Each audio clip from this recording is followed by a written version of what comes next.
छोटी छोटी बातों का ध्यान रखने से डेंगू से बचा जा सकता है, लेकिन यदि डेंगू हो भी गया है आपको तो घबराने की ज़रूरत नहीं है, क्योंकि ज़्यादातर जो पेशेंट्स होते हैं उनमें हॉस्पिटलाइजेशन की ज़रूरत नहीं पड़ती है। डेंगू जो है वह हमारे घरों के आसपास जो पानी जमा होता है उनमें ब्रीड करता है। ज़्यादातर यह दिन के टाइम में काटता है एंड दिन में भी, खास तौर पर early morning and let evening में काटता है। ब्रीडिंग सीजन में तो ये महामारी का रूप धारण कर लेता है। डेंगू के जो लक्षण हैं उनमें फीवर विद चिल्स है एंड एचेज, फैटिगनेस, भूख मर जाना, नोजिया, वॉमिटिंग होना, बॉडी में रैशेज आ जाना, पेन होना, एक्चेज होना। पेन ज़्यादातर जैसे रेट्रोबेल्बर मतलब आँख के पीछे पेन होना, बोन में पेन होना, मसल में पेन होना, आपके जॉइंट्स में पेन होना। इसी वजह से इसे ब्रेक बोन फीवर भी कहा जाता है।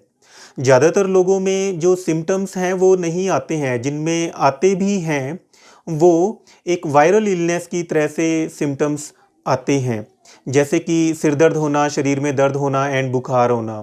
और बहुत से पेशेंट्स तो उनमें बिल्कुल भी कोई सिम्टम नहीं होता है और पता भी नहीं लगता है उनको कि कोई इन्फेक्शन हुआ है। डेंगू का जो एक टिपिकल पेशेंट होता है वह 3 फेजेस के थ्रू गुजरता है। पहला फेब्राइल, दूसरा क्रिटिकल एंड तीसरा रिकवरी फेज़।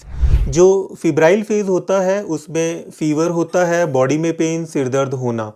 ज़्यादातर जो पेशेंट्स होते हैं वो इस फेज़ से सीधा रिकवरी फेज़ में चले जाते हैं, क्रिटिकल फेज़ में नहीं जाते हैं।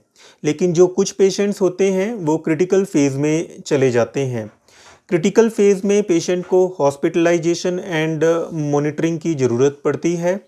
क्रिटिकल फेज़ में कौन से पेशेंट्स हैं जिन्हें हम बोलते हैं कि क्रिटिकल फेज़ में चले गए हैं, ये डेंजर साइंस बताते हैं, जैसे कि पेट में दर्द होना, उल्टियाँ आना, आपके जो सिर दर्द है वह बहुत ज़्यादा हो जाना, शरीर में जो दर्दें हैं वह ठीक ही ना होना, या फिर किसी भी साइड से ब्लीडिंग हो जाना, आप पानी तक भी ना पी पाना।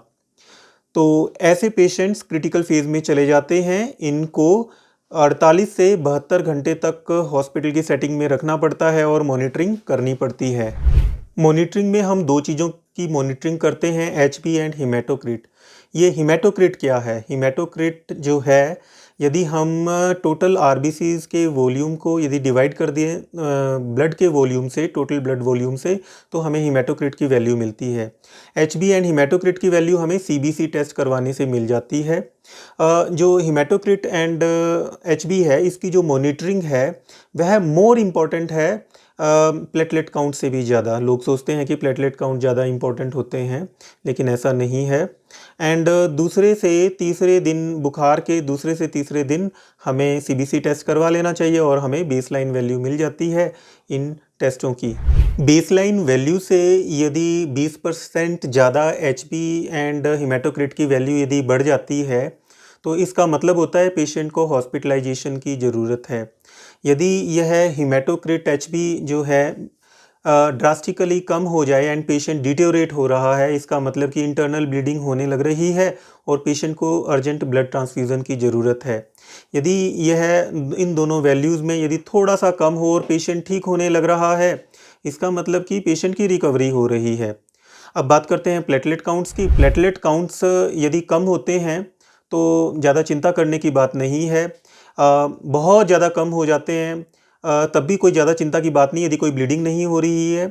आमतौर पर प्लेटलेट्स को दिया जाता है यदि यह 10,000 से कम है एंड या फिर 10,000 से ज़्यादा में कम तो है लेकिन ब्लीडिंग हो रही है कहीं से, तब दिए जाते हैं। तो व्यूअर्स, यदि एक और बात है कि यदि बुखार ठीक हो गया है एंड दूसरे जो डेंजर साइंस हैं वो आने लग गए हैं, जैसे कि पेट में दर्द होना, पानी भी नहीं टिकना, उल्टी, वॉमिटिंग होना, दर्दें बहुत ज़्यादा होना, तो वो क्रिटिकल फेज़ में पेशेंट एंटर किया है, ये बताते हैं। क्रिटिकल फेज़ में ज़्यादातर फ्लूइड्स दिए जाते हैं और उन्हीं से ही पेशेंट ठीक हो जाता है। व्यूअर्स, डेंगू से बचने के लिए जो सबसे इम्पॉर्टेंट चीज़ है कि मच्छर काटे ही ना, उसके लिए नेट्स का यूज़ करें या फिर आप ओडोमॉस टाइप कोई भी रेपेलेंट्स यूज़ कर सकते हैं। एंड दूसरी चीज़, घरों के आसपास कोई भी पानी को इकट्ठा ना होने दें। तो व्यूअर्स, कैसी लगी ये जानकारी? आई होप ये जानकारी आपके काम आए। गुड बाय, जय हिंद।